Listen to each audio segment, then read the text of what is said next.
am Orlando Jones, and I just want you to know that the Moana Nui Podcast will be starting soon. Stay tuned, yo. I'm Veronica Taylor, and from myself and Ash Ketchum, I just want to say, Moana Nui, I choose you!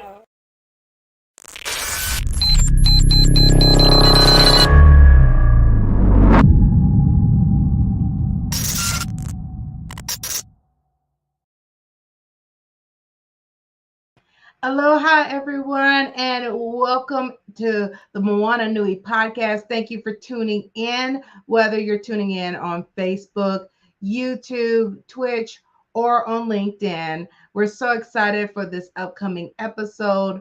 But before we kick it off, I just want to remind everybody that is tuning in, right at the bottom of the screen, you will see a QR code in the bottom right-hand corner of the screen. You can scan that and you can be able to help out the survivors in Maui.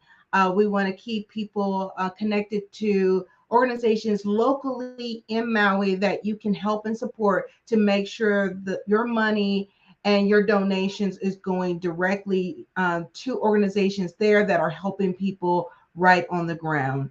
And with that, if this is your first time tuning in, my name is Dana. I am the other half of the Moana Nui Podcast.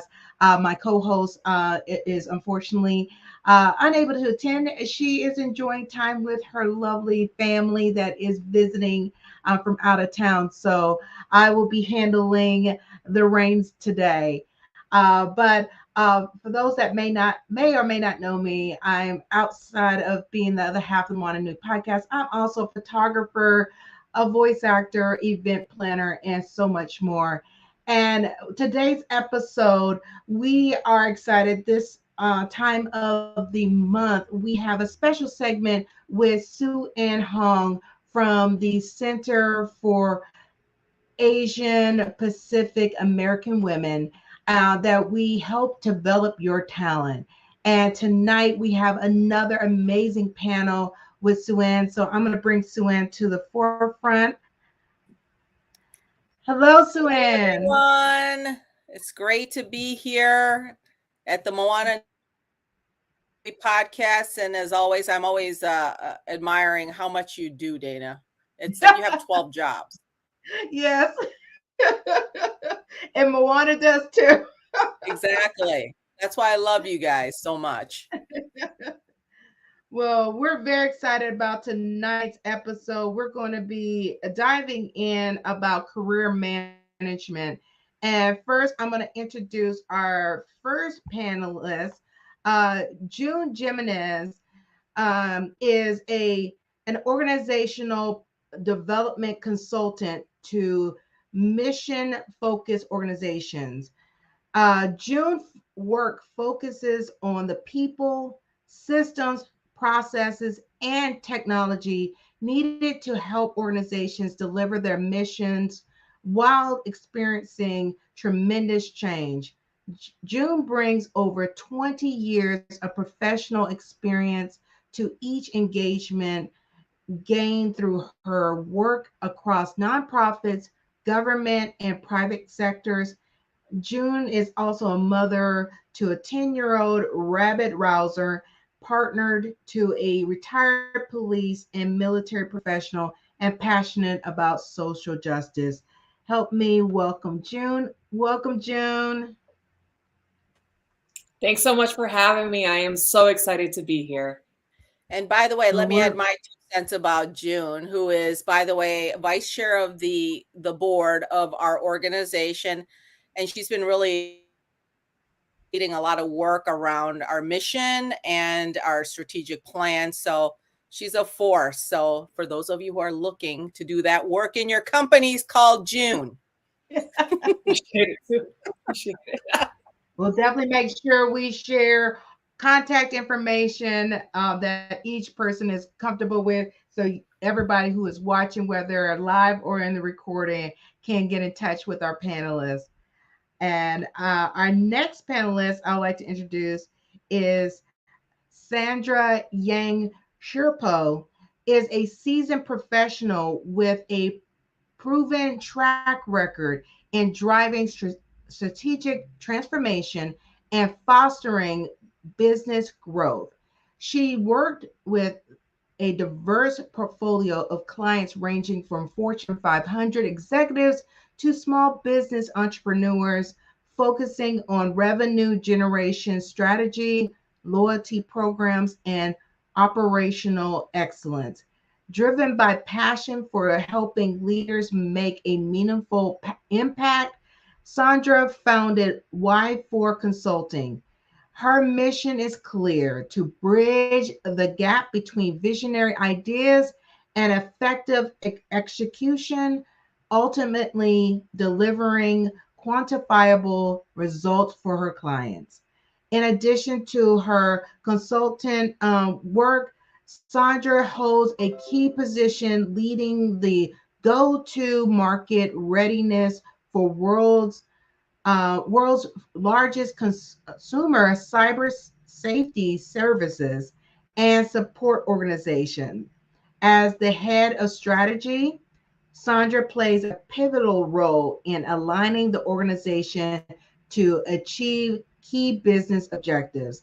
And help me welcome Sandra. Welcome, Sandra, to the show. Hi, Dana. Hi, everybody. Thank you for having me. Thank you. And our next panelist, we have Gloria Young Adeboi, is a strategic business development manager for Maxim Label and Packaging. Maxim Label and Packaging is a one-stop destination offering brand identity protection and information technology solutions to retailers and major brands. She delivers transformative product digitization solution through labels, packaging, and feature unique digital identifiers combined with product intelligence using cloud and AI technologies. She is a connector of people, processes, technology, packaging, and materials to drive new innovative business process for digital transformation. Most recently, Gloria was the co-chair for the Center of Asian Pacific America Women's 2023 Western Regional Conference in Portland, Oregon, themed AANHPI Women Waken Your Best Self Through Whole Living, designed to empower AANHPI women to achieve their goals through self-care. Help me welcome Gloria. Welcome, Gloria, to the show. And our final panelist, and certainly not least, would like to introduce Larissa Jacobs, is a founder and executive director of Fit Houston, a nonprofit that promotes free physical activity in communities. She has spent the past 2 decades advocating for healthy communities. Larissa is a senior fellow with the American Leadership Forum and alumna of McKinsey and Company Asian Executive Leadership Program. Larissa is on the board of directors for the Houston Tool Bank and the Common Market Texas. She is dedicated to using her professional experience and innovative thinking to support sustainable and stronger communities. Help me welcome Larissa to the show. Welcome, Larissa. And with that, I'm going to go ahead and hand it over to Suen to start our conversation about career management. And it's all yours, Suen. Thank you so much. Well, first of all, we're going to have some fun tonight with these incredible leaders who are going to share with you their experiences, and some of the path that they've been on, honestly, has not been linear at all. And I think that's important because we can now define success in the way that we want to define it, not somebody else. And so the other thing that I wanted to share is that this team right here, they're all part of the CAPAW community. So as I mentioned, June is part of the CAPAW board as vice chair. Sandra came in through Compassion Circle. Gloria has been with me as volunteer for years. And Larissa is part of the 2023 APALI program. So I'm really excited about this conversation because of the connection that we all have together. So let me start by having them each introduce themselves and talking about their heritage and personal background. And I'm going to ask June to start, and then Larissa, Sandra, and Gloria. Hi, everyone. My heritage and background, I am the daughter of Filipino immigrants.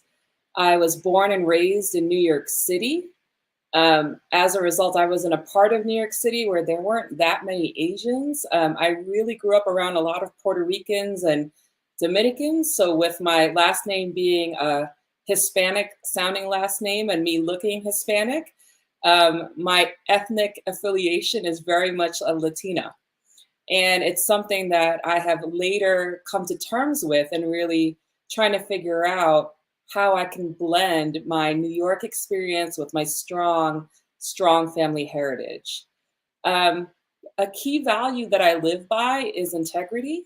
And it's something that I really try to live through all of my dealings. And I have a high bar for myself.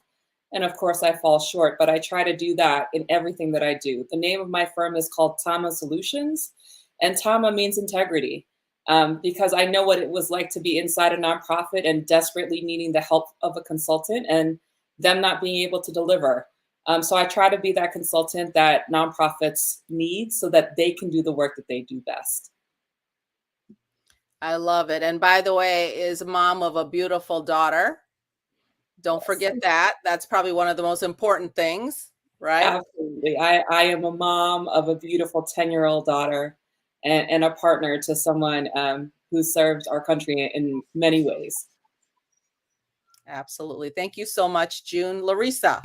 Well, thank you. Yes, my heritage is I am mixed. I'm biracial. My mom was from a very under-resourced rural part of the Philippines. And my dad was a Holocaust survivor from Frankfurt, Germany. So, we heard a lot of different languages growing up. And I think this might relate to what June was saying. I really assimilated into kind of the broader culture. There were not a whole lot of Filipinos around. We did used to mix with a few families, but generally, if I've said that, my mom's from the Philippines, people are like, we don't even know what that is. So, it's like no one knew what it was. But, we also grew up in a Jewish neighborhood. And so, there's a lot of sense of not ever being Jewish enough. So I kind of grew up with that. And then again, just like June, I kind of look a little bit Latina. So I learned Spanish, and I probably because I heard so much German and Yiddish and also Tagalog and Cebuano. Growing up, for some odd reason, learning Spanish was just like a total breeze. I'm not perfect at it, but I'm pretty fluid. So I read it, write it, and speak it, which has come in really handy in Houston, Texas. But I think it's been a little bit sometimes confusing for people because they think that I'm Latina when in fact I'm actually API and Jewish. That was a lot, but I'm done. Well, you can't these days. And it's, I always think about the census where you have to check one box.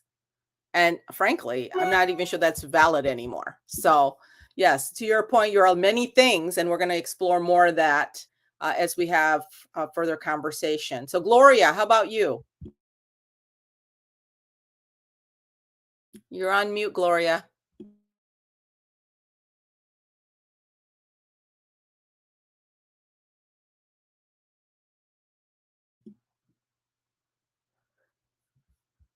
All right. While Gloria's figuring out her technical difficulty, let's go to Sandra. I got it. Sorry. Okay, yes. Hi, everyone. I'm Gloria Adeboi. I'm the Strategic Business Development Manager at Maxim Label and Packaging.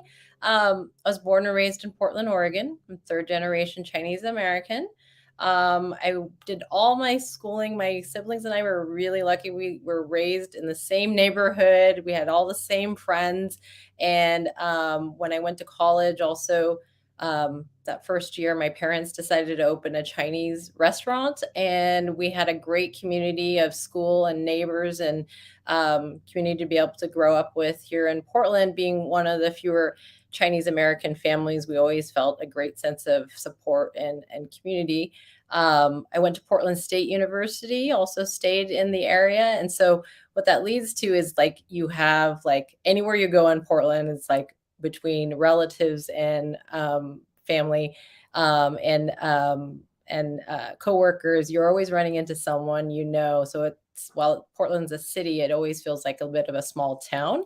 But after college, I actually went away and I lived in Japan, and I was participating in the largest exchange program in the world, which is called the Japan Exchange and Teaching Program, and was able to learn to speak Japanese fluently. And then I came back to Portland and started my career in international business, which led me to supplying and producing packaging for some of the largest footwear and apparel companies in the world. And so that's me.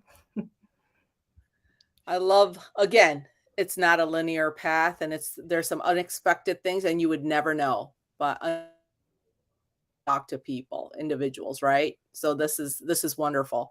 All right, Sandra, what about you? All right. Well, I'm actually an immigrant. I moved to the United States when I was 11 years old, the oldest of four, the first one to go to college. And, that's been my journey. We relocated to Phoenix, Arizona at the age of 11. And being the oldest, my parents worked in restaurants because, that's what you do when you come here. You should make ends meet for a better life. And I was home, being the oldest, taking care of all my siblings all the way to a 2-year-old, and just was trying to figure things out. And my whole world has changed around me. Didn't know the language, didn't speak it, didn't have any family members, which we were much more close-knit community, obviously coming from Burma. My parents are mixed, so my mom is half Burmese, my dad is Chinese. So it's been an interesting ride of settling in here and trying to figure out who you are while assimilating, because that's what you do, when you come to a new country, is you're trying to fit in. And I came about the Compassion Circle at a time where I thought it was pivotal, and I needed that. I needed those voices and the women to be in the same room to talk about being seen and to know that we have carved out space. And there were a lot of questions about, did I assimilate too much? And what does that even mean? And what does it mean to be AAPI? So there were a lot of those that I think I went through the last couple of years, and on the other side coming out stronger. So happy to be here. Thank you. Thank you so much, Sandra. So let's talk a little bit about your career path, since tonight's conversation is really about career management. How did you choose your path, and can you describe a little bit of the path you've been on? And so let's start with Gloria, and then Sandra, Gloria, and then June. Well, gosh, I think earlier in my life, I didn't really choose a career path. I was pretty lost. I think of myself as a late bloomer.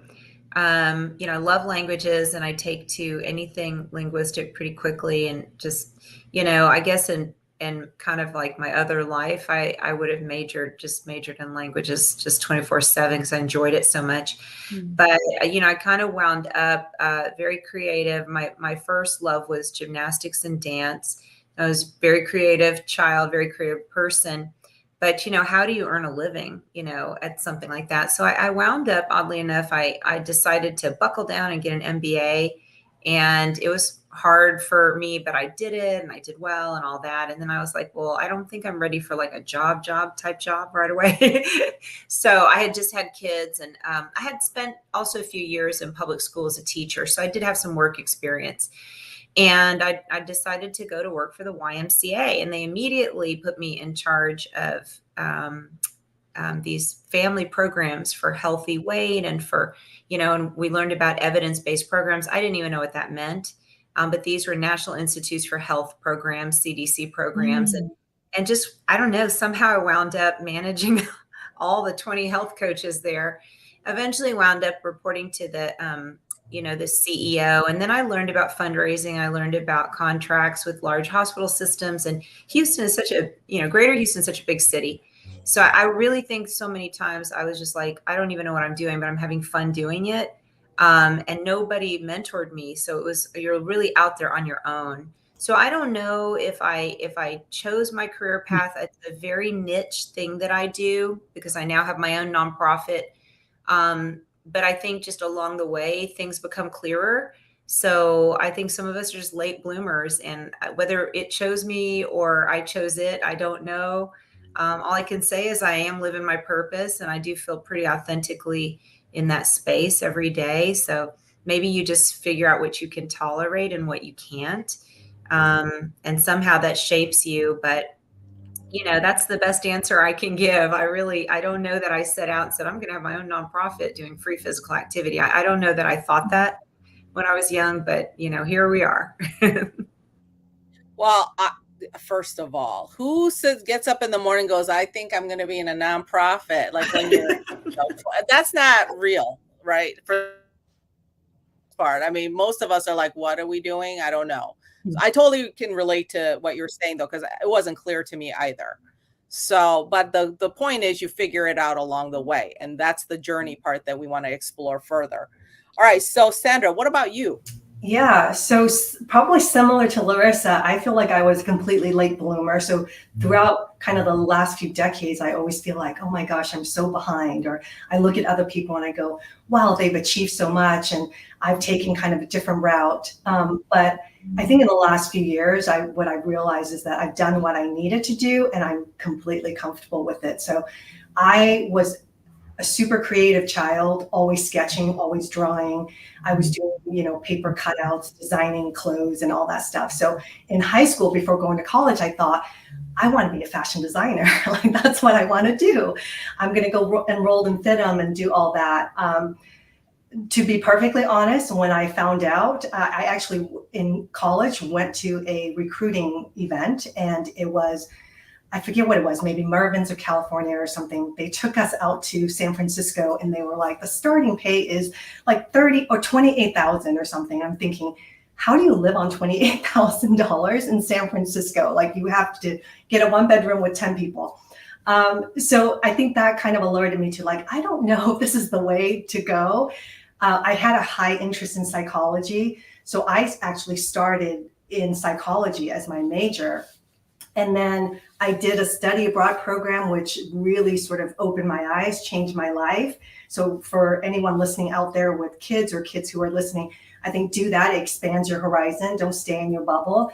When I came back from that experience, I realized that, I really don't want to go get my master's or my doctorate in psychology, but I really think that I want to get a business degree. So I ended up, because I had gone so far with the psychology degree, I was like, it makes no sense for me to just abandon that. So I ended up double majoring, but the business school was what really sort of propelled me towards possibilities that I don't think psychology did. No offense to anyone out there who's in that space.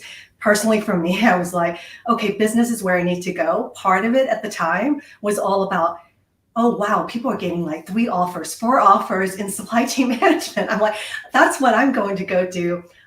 So I did that. And that really landed me into the spot of like, how do you interview? How do you develop your resume? How do you get in there? And when I was doing my internship, I got opportunities, and I was very lucky where there were other women who, the woman who hired me, she ran the entire Kent Space Center for the aviation warning systems.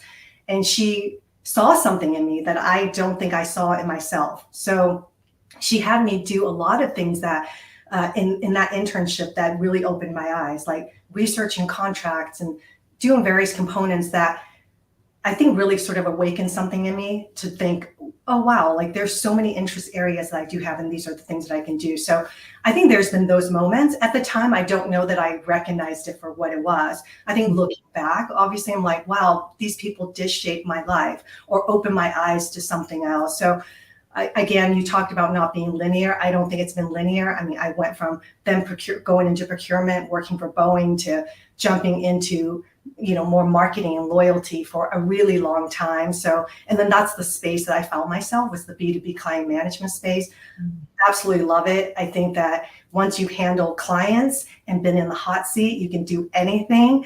And the more money they spend with you, the more demanding they are, and the better skills you're set up for yourself. So that's kind of been my path. And I think I'm still exploring still.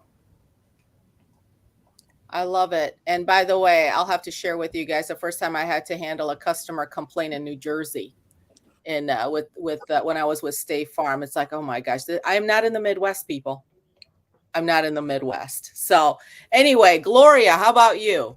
Yeah, this has really jogged my memory, this question of how I got down into this career that I'm in today. And I think my earliest memories are probably like here in the state of Oregon. There are great kind of like conferences and retreats that we were able to go to. The first one was probably in the 6th grade, where we actually got to go to this program that's very well established here. It's called Outdoor School. So we went outdoors for a week, and it was away from your parents, and you're out there with your friends, and you have a counselor who's a high school student, and you get curious about the world, and you get curious about environments that you're not normally accustomed to. And then by the time I got to high school, leadership camps. And then one program that I think that really impacted me was this organization that sponsored a Oregon Girls State, which was basically an opportunity to be able to leave, create 2 different forms of government, and then run. And then hopefully the person that you supported became the governor of the whole state by the end of the week, or this mock state by the end of the week. And those type of leadership camps really inspired me to reach out and learn and kind of grow beyond kind of like where I was. And then that led me to this great curiosity in international business. Also being here, one of the largest companies in Oregon is Nike. And Nike always was participating in the community, always sending people out, and being able to have exposure to executives that actually got to travel to China and Japan and all these different countries, literally very entrepreneurial and being very pioneering in the apparel footwear industry, and being able to learn from them at a really early age really piqued my interest. And so in high school, I actually learned to speak Japanese. Languages, unfortunately, were not as easy for me. And I think a lot of it was a part of that, timidness, and then conformity of not always being really sure, and then also being afraid of making mistakes and being mocked. But after high school, I went into college, and then actually ended up getting accepted to this program that my Japanese high school teacher was involved in, called the Japan Exchange and Teaching Program. And it was a rigorous, competitive process. Over 200 people applied, only about 40 people were accepted. And you were basically placed in a city in Japan, set up with a local government, and you taught English. And you were somewhat of a diplomat, because it was Japan's way to be able to bring in, basically it was internationalization is what they were trying to bring to their individual communities, because a lot of Japanese people didn't travel to the United States and didn't see people of different skin color. But of course, it was also really unique because I'm Asian and I'm in Japan.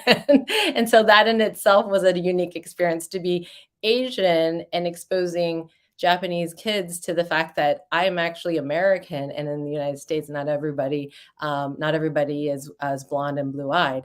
And so being there, also, I was forced to speak Japanese. So I was making a lot of mistakes, but eventually by the time I was done, I actually was able to speak fluent Japanese. And it's something, that experience is very near and dear to me to this day. So when I came back, I actually was like, okay, well, what am I going to do? I've had this incredible global experience, and I got to work with people from all over the world, from some of the best universities, and got to see a lot of diplomacy between Japan and the US. And internationalization was actually introduced to us in the fact that not only is it bringing culture and exposure to Japanese in Japan, the hope was that they would instill Japanese culture in us, so that we would go back to our respective countries and share about Japan to, our respective communities. And of course, I had a big network in community. So I'm kind of like a poster child for the JET program, as well as just living and working or even traveling and experiencing Japan. And so I definitely wanted to work in a company that still allowed me to be able to continue that work. So I started in global trade, and I worked with a trading company that actually traded plywood, and then did that for 2 years. And then I ended up finding in the paper, which is going to date me, I actually found an ad in a paper for a job that was doing import-export documentation, which in global trade is needed to be able to bring goods and kind of go through custom border protection to be able to be imported into the United States. And so that started my job of exporting shoe boxes from North America to footwear factories in Asia. And then one day, that footwear brand came to us and said, well, you better figure out how to shorten the supply chain and make these in Asia, or you're not going to have the business anymore. So then started my career in basically learning how to spec boxes, structurally design them, to be able to put the graphics on them, choose the materials, source them, be able to distribute them to the factory so that the right package is at the right place at the right time. And then it also extended into developing relationships with hundreds of factories, hundreds of packaging suppliers, and then also going to conferences, and then eventually leading to driving sustainability and innovation into how do we package all these consumer products and goods around the world, be able to do it in a sustainable and least impact way. And so I became an expert in the industry. But then with sustainability, we were asked to continue to reduce the amount of packaging, but of course the content and the communication increased, which led me to where I'm today, which is basically developing smart packaging using digital identifiers to put onto packages so that we can enable business cases and use cases that we could never enable before. And there's actually a word for it. It's called phygital, which is taking the physical and turning it digital. So that's where I am. Well, thanks, Gloria. Wow, that's quite a journey. Just starting so early on in your grade school. I mean, I can't, and you can see the path and how it keeps expanding for you. So I'll be curious to see about all of your shifts. So June, tell us about your career path, because you've not had a linear path either. I haven't. And thank you for letting me go last, because you all have jogged a couple of memories on my end. I'll say a couple of things. My career path, every time I have chosen to do something, it has not worked out for me, but it has been absolutely serendipitous. I'll start in high school. In high school, I ended up with 21 AP credits. I interned at the district attorney's office. I brought mock trial to my high school, and I ended up going to college, and I said, I'm going to be a lawyer. This is what I'm going to do because I'm really good at it and I'm really passionate about it. But because I had a semester and a half of credits, I was taking classes as a freshman that I wasn't supposed to be taking. So all of the public policy courses and the things I needed to do to get it through my major weren't available to me because they were available in the spring or they were only available at certain levels. I ended up taking a lot of business courses in college. And my actual major, I'm laughing, is textiles and apparel management. So we can talk. And of course, there was a reason why this panel came together, right? So, but I was going to be a buyer, right? So I graduated from college and I had to take all of the marketing stats, whatever.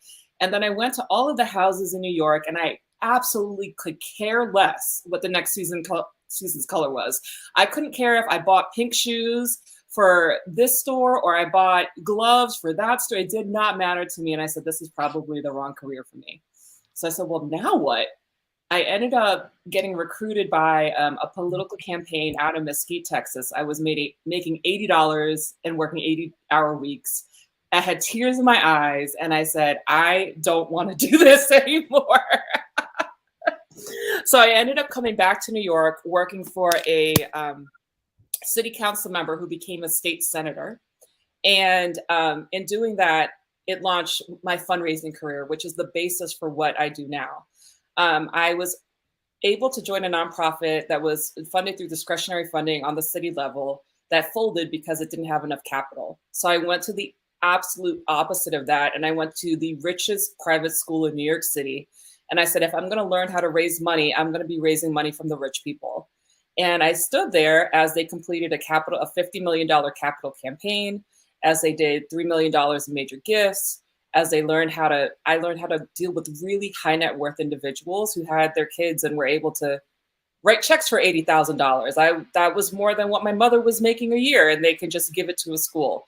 So really learning that and leveling up and figuring out what that looked like, particularly professionally, and then the cultural norms around that is what launched me into fundraising. And then I said, I want to build. And I went to a different school. I got another competency and annual fund. And then I hit the glass ceiling really early because the folks that were directors of development in New York, this was their second, third, or fourth career after they had done something else. So I intentionally said, where can I go that I can advance? And it was Washington, D.C. Per capita, Washington, D.C. has the largest amount of nonprofits in the country. So I came down here and I was able to get my director position. I was able to do it nationally, and I was able to do it for an Asian American organization. And then the crash hit, 2008 hit, and it was awful. And I said, I don't want to do this anymore. I don't want to do this anymore. So what else can I do? I ended up becoming a lobbyist for a little bit. And then I became a mother. And becoming a mother and becoming a lobbyist were not congruent. So I ended up also getting laid off from that job and trying to figure it out. And then I said to myself, what is my dream deferred? And like many of you, I went back to business school. I went back and I got my executive MBA with a 1.5-year-old in tow. And I said, if I could do anything right now, what would it be? And someone tapped me on the shoulder and they're like, you'd be really good at consulting. So I went to a Big Four and I did organizational transformation. And what I realized then is, oh my goodness, I've been doing transformations this whole time as a fundraiser. Everyone's like, where's the money? And then I realized that so much of my time was making sure everyone got on the same boat and was rowing in the same direction to the same destinations. Were your programs teams talking to your comms teams, talking to your finance team, talking to your board? Was everyone saying the same thing? Do you have the technology to support things? And then at Deloitte, I just broadened my aperture. I was doing transformations for 600,000 people, 10 million people, figuring out what those impacts look like. And then I said, I want to go back to the sector and I want to do this for nonprofit organizations because frankly, those prices are not attainable to a lot of nonprofits, right? So how can I go back to the sector? My last kind of foray before I went out on my own, I was a VP at a national organization implementing a strategic plan across 165 disparate sites and figuring out what that looked like in both rural America and the major metropolitan areas and everywhere in between, and getting people to somewhat agree on what that could mean and look like together around a mission. And then now I have the opportunity to really work around BIPOC communities, women and children, marginalized communities, LGBTQIA+, social justice organizations that are doing some amazing work coming out of COVID. And are really looking to accelerate this very, very needed services and programming that they do for the community. And they just need a little bit of help to buttress up their organization. And that's what I do. I'm happy that I've gotten here. I can't say that I would have gotten here at 18, 21, or even 30. But I'm happy that I'm here now in my 40s. Well, age is but a number, first of all.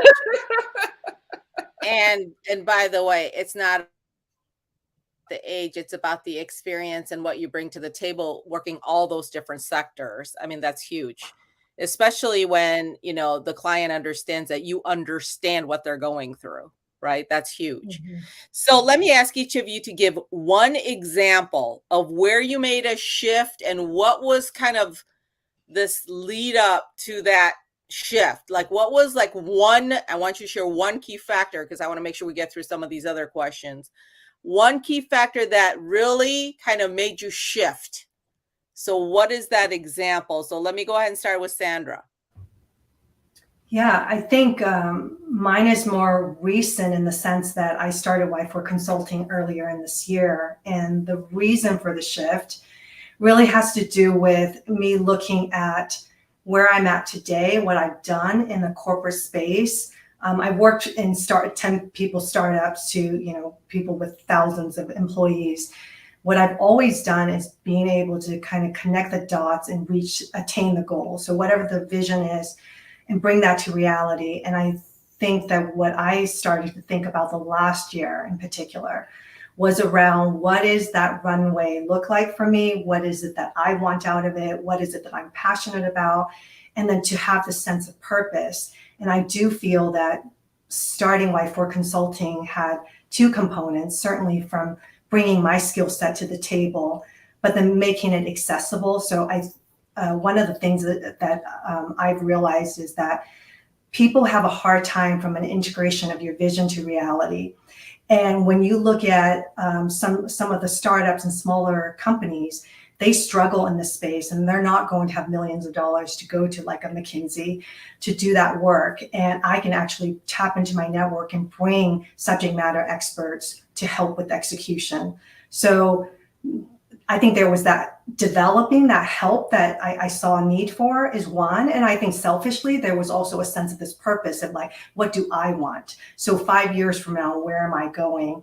And do I stay in this corporate track, or do I want to create something for myself? So there's a bit of developing legacy.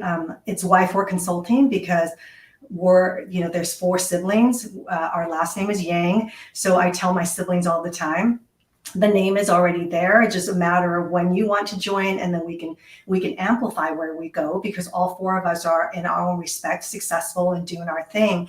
And we talk all the time about creating something. So I'm kind of waiting for them to come and join me. My sister's already doing some work in the HR executive recruiting space with us.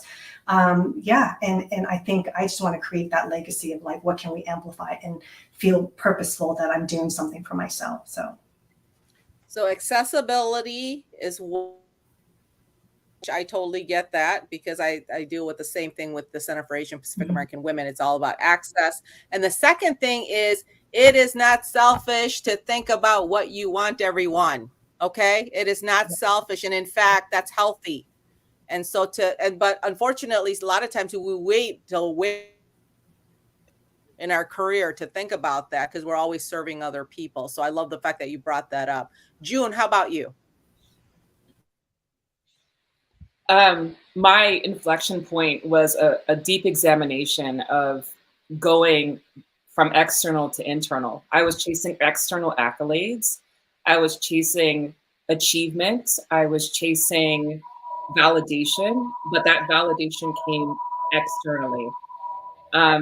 My pivot point was when I realized what I wanted internally and what I wanted my purpose to be and how I wanted to use my talents in the world. And once I got really clear on what I want my purpose to be and how I want to use my talents, it is agnostic to me where I do that. I just want to be able to do it effectively. And that's what caused me to shift directions many, many times in my career. I love that. It's more of it's almost like a playbook of these are the components, but you could apply that to any industry sector. It's a matter of purpose and passion. I love that. Gloria. So the first career that I had with, implementing packaging, it was a pretty established company, but there was limitations in regards to their development process and packaging solutions approach. So I left to go work for a startup company that could broaden the service offerings and basically turn conceptual design of packaging. So like a consumer came to us or a brand came to us and said, hey, I want this package. We would be able to turn conceptual design in 24 to 48 hours.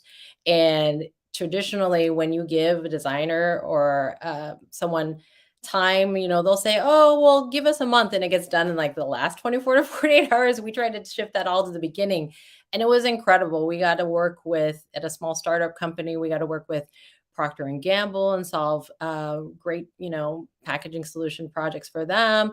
I got to work with Harry and David. I got to work with Smith & Hawken, a lot of brands that were big kind of in the early 2000s.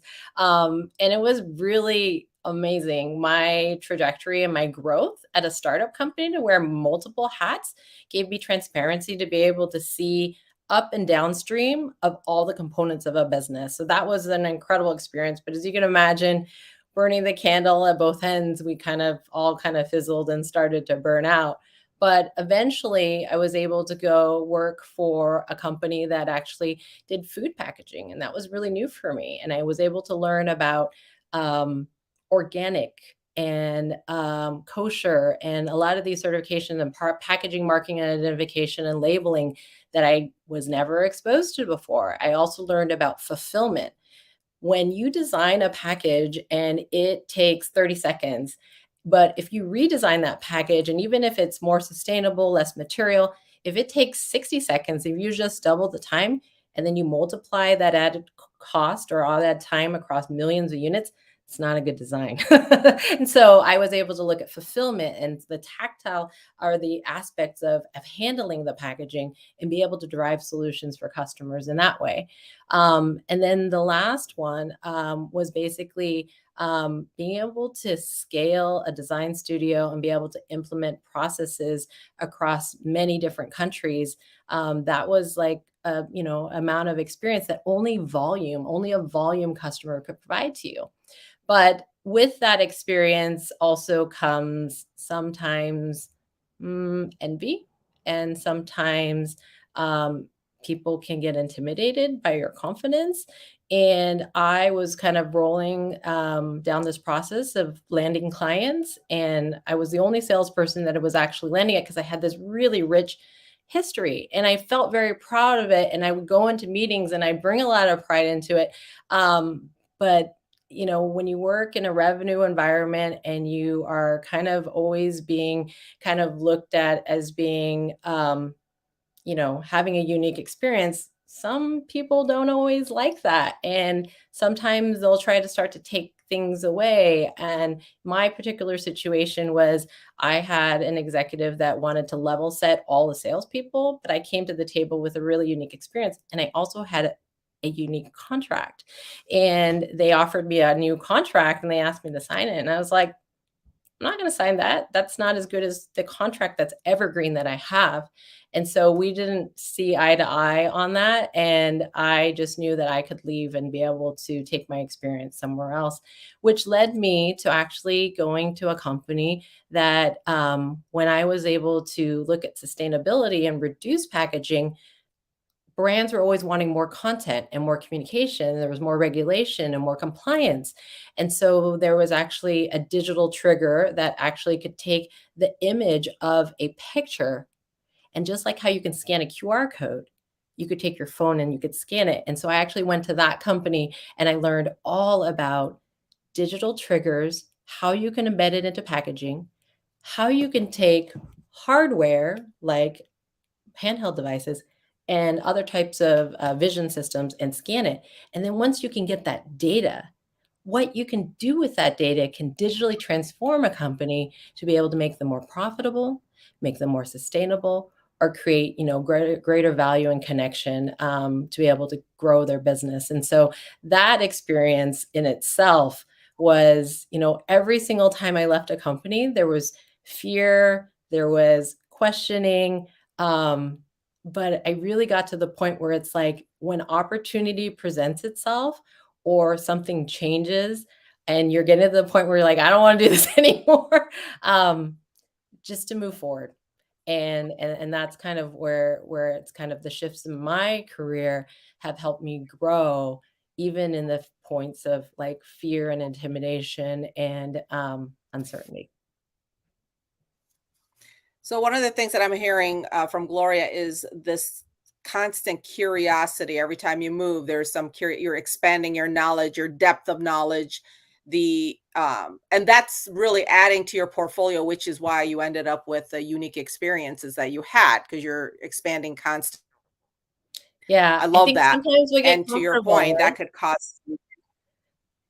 Yes, I agree. So, Larissa, what about you?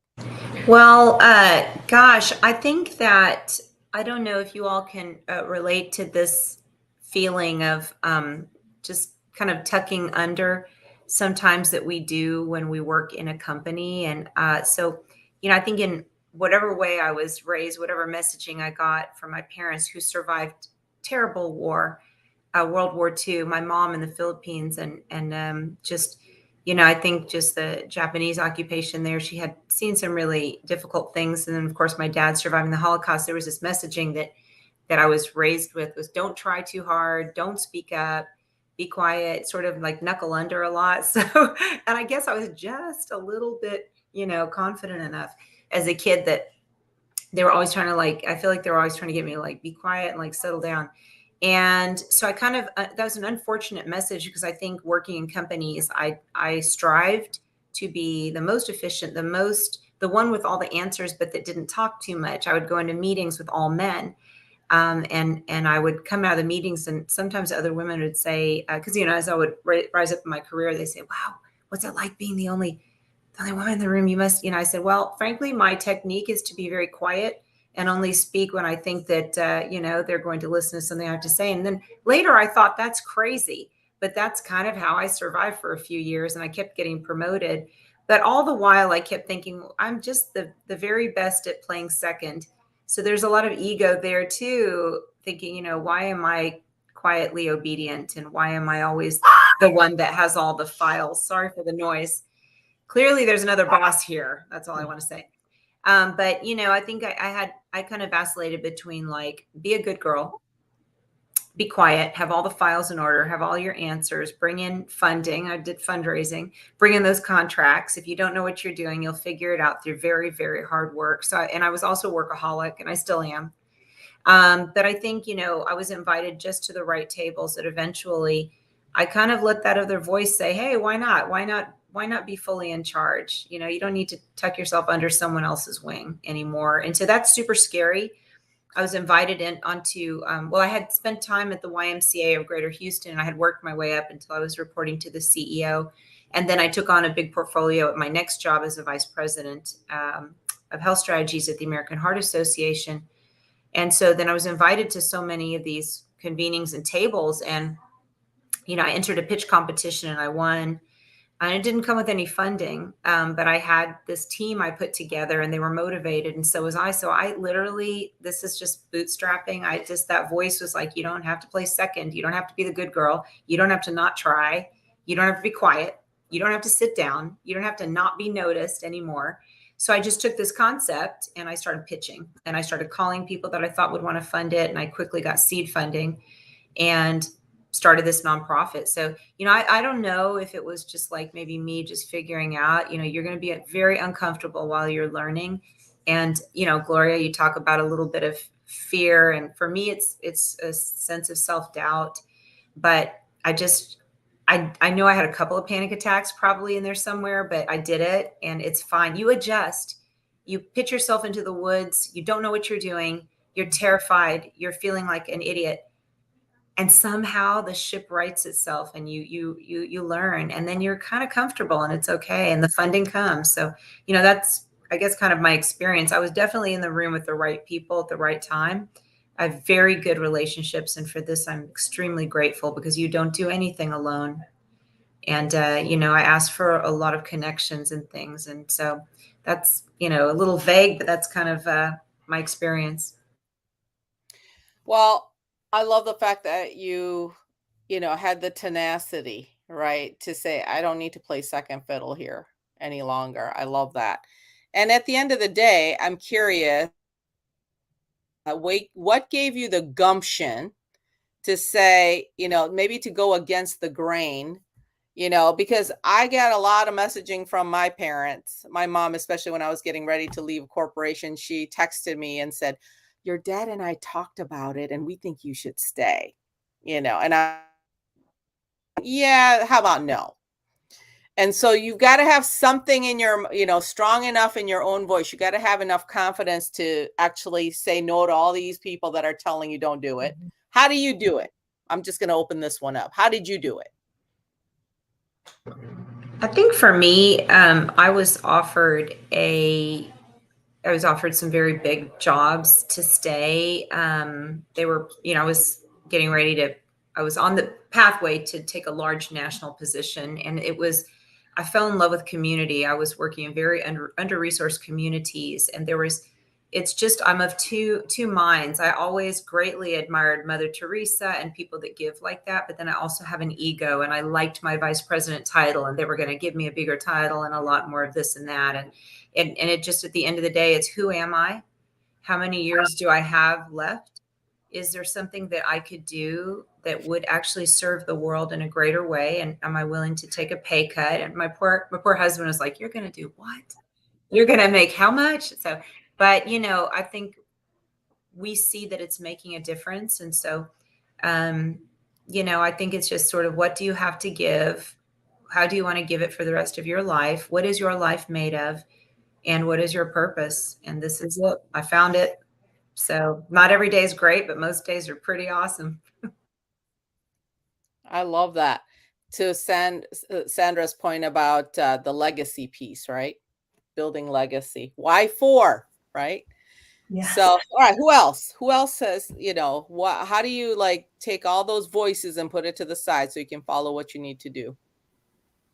Yeah, I mean, I can comment on that. I think I'm in an odd position probably in this group because I have a day job still and I'm trying to do this thing, right? And it takes, I was so scared when I was thinking about even pulling my website together, and I did it all on my own. And I'm like, I've never developed a website before, but how hard could it be? But you know what was really hard was actually putting yourself out there. So at the time that I was going to push out my website, I was like, oh my gosh, you're fearful that you're going to be judged and ridiculed when you put yourself out there. And then one of the things that I started to do on that was also, how do I balance between my day job, because I still need that, and while I'm trying to develop this, and I'm taking on a lot more strategic advisory type roles, because that's what I can do at this point while I establish a team. And everything's been kind of, developing pretty nice. I'm happy with the progress. There's still a lot more to go. But I think there was also this fear of like being judged. There was also this fear of like, what's my company going to think and feel, and perception of like, you're trying to balance a lot of things. So there were those elements that were at play. And I think I've always been the type of person, I don't have to get it 100% right before I just do it. Then that's the catalyst for me to go, okay, iteration. It's an iterative process. If I don't like my website, I can push out another change and it's totally fine. Like, don't worry about it. Even I had gotten off social media over a year ago because I just was like, I don't need that noise. I deleted every single one of my accounts. And then all of a sudden when I was doing this, I was like, oh, I kind of need a social media presence, and I got to build from scratch. Awesome. Like, I have a whopping 30 some odd people who follow me right now on Instagram, And so that's also like kind of, you're going, oh my gosh, like what are people going to think? But everyone starts from somewhere, right? So there's all of those elements at play. And then even when I started putting out content, my thought was going back to the whole, like, creating service and making accessibility, thought leadership. I feel like I'm connected to lots of amazing people. I started with Leadership Roundtable several years ago before I even publicly started podcasting. And I just love bringing people together and sharing thoughts. So when I started to do one-on-one interviews, it was with the idea of like, what can people learn from like our own journeys? And even putting that out was like nerve-wracking. I was just like, the first podcast, I'm going, okay, I don't even know how to edit. I don't know what I'm doing. I'm using this like freemium, recording thing, and I'm just going to try it out. And then putting it out there, you're always wondering, is someone going to judge you and say something? But I think always being able to push past the fear. And then what I have found 6, 7, 8 months in is that, oh my gosh, I find it so empowering. You find your point of view, your voice in a different way than when you work for somebody else. And there is the sense of you just developing and kind of coming into it and honing your value proposition. And I am like, I work my day job. All my teams are in Europe. So I work super, super early. And then I use the rest of my day and do nothing but look at how I'm going to scale Y4. And I can't sleep because I'm just super excited about it. I'm obsessively always working on it. And I think that's where I go, you know what, if nothing else happens, I mean, the fact that I feel this passionate, it's the right thing to do. And then I can always pivot, just like many, many other times I've done. And I think it's also knowing your value. Like, I'm not scared and I'm not coming from a place of scarcity. So if this job went away one day, fine, like I'll figure something else out. I've always wanted to be in the C-suite, and the closer I get to it, I really sometimes do wonder, like, is that really what I want? And that was, I think, also another catalyst for this change. So yeah, lots of discoveries. I love it. I love it. Yes, we think we know what we want, and then once you look at it, you're like, oh, no, maybe not so much. All right, so 30 seconds each. June, Gloria. I think making sure that in a revenue role, if I could not advocate for myself, how could I advocate for this company's customers? And I just knew that I needed to stand up for myself. And it was really interesting because initially they were like, wow, the audacity for Gloria to stand up for herself. And then when I put it into a business context and I said, listen, if I can't do this for myself and I can't share with you why I'm doing this for my own revenue or my own income, how can I do this for your company? And so that was like kind of like for me why I was standing up. And so when they still stuck to their guns, I'm like, all right, I'm moving on. And so hopefully that they would respect me for making that decision for myself, my family. And I would hope that any sales rep or any rep that's representing any company in the company that I work for would also stand up. So I love that, because the whole what's in it for me, and then there's nothing wrong with that. And by the way, the answer is the answer. It can be yes or no. They don't have to, right? Yeah. So I love the fact that you made the choice to go and do something different. So that's awesome. And finally, June. I just listened to my gut. That's what I did. I've always been daring. My line, when I pledged the sorority, my line name was Daring. I've always listened to that. And then as I went through my career, the training you get teaches you to no longer listen to your gut. And once I got back to listening to my gut and listening to what my own intuition was telling me, I knew I had to make a pivot. And each time that I've made a pivot, it's been a deep introspection into who I am, what I am, and what I want to do. I love that. Listen to your gut, everyone. We all have that gut instinct, but you got to quiet your mind enough to listen, right? So I told you, they're incredible, aren't they? And the bottom line is we need to make sure to, as Dana said, what you're comfortable with is sharing your information if you want people to connect with you. So Larissa, real quick, contact information. Yes, well, we want everybody to follow us at Fit Houston 1, and then look at our website, fithouston.org. Fit Houston 1. All right. 1. That's easy to remember. Gloria. One thing to remember? No, contact. Oh, gloaaa@hotmail.com. All right. glow888@hotmail.com. Sandra. You're on mute. Oh, sorry about that. You can reach out to us, check out our website, www.y4consulting.com, and you can even book a complimentary meeting on there as well. Yes, and take a look at the website since she created it herself. June. You can find me on LinkedIn, June Jimenez. Woohoo. With that, let me turn it back over to Dana. Dana, another amazing. Yes.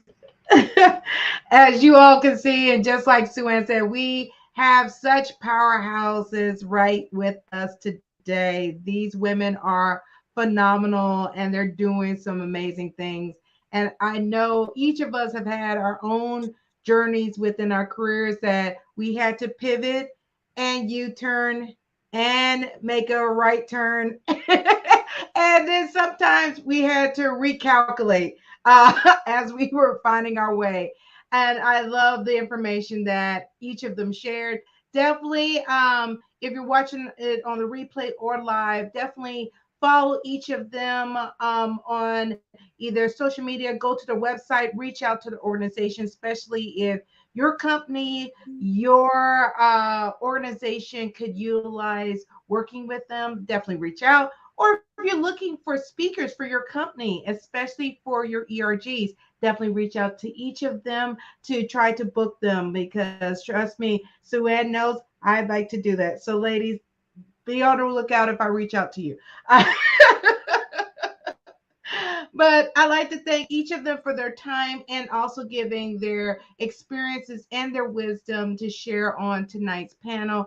And of course, we always like to welcome them to come back to the Moana Nui podcast whenever you have anything you would like to share with our audience. So definitely feel free to reach out to us. But everyone, thank you so much for tuning in. We hope you all have a great evening. And we look forward to you tuning in with us next Thursday. Of course, we're live at 7 p.m. Eastern and 8:30 p.m. Eastern every Thursday. Thank you so much, everyone. And you all have a great evening. Bye, everyone.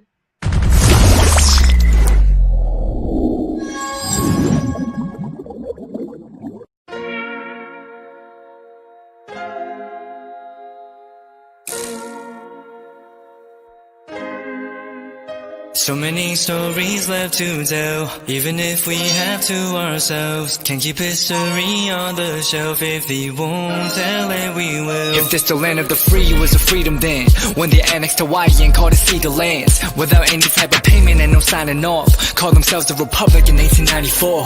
1.2 million acres overtaken from the native Hawaiians. When they resisted, the West retaliated in violence and erasure. The Hawaiian language was banned as part of colonialism's plan to expand, yeah. Stuck between a rock and a hard place. Multiple bombings of Kaho'olawe as a part of their ongoing war with Asia. Used it as a place for target practice. No consent or compensation. Colonizers call for annexation. No work out for all the locals. School will never let you know. So many stories left to tell, even if we have to ourselves. Can't keep history on the shelf. If we won't tell it, we will. Too many stories left to tell, even if we have to ourselves. Can't keep history on the shelf. If we won't tell it, we will. We will. So if we put Hawaii into perspective, well, Black and Asian history is interconnected. Considering the fight with the Pacific, then of course, versus Asia, they was treated as a middleman for war, but didn't let the Western colorism run its course, cause dark skin was a sign of dignity to core. The land was taken in the name of capitalism, when prior to it was an actual kingdom. Clap back at the system. Stuck between a rock and a hard place. Multiple bombings of Kaho'olawe as a part of their ongoing war with Asia. Used it as a place for target practice. No consent or compensation. Colonizers call for annexation. No work out for all the locals. School will never let you know. So many stories left to tell, even if we have to ourselves. Can't keep history on the shelf. If we won't tell it, we will. Too many stories left to tell, even if we have to ourselves. Can't keep history on the shelf. If we won't tell it, we will. So many stories left to tell, even if we have to ourselves. Can't keep history on the shelf. If we won't tell it, we will. Too many stories left to tell, even if we have to ourselves. Can't keep history on the shelf. If we won't tell it, we will. We will.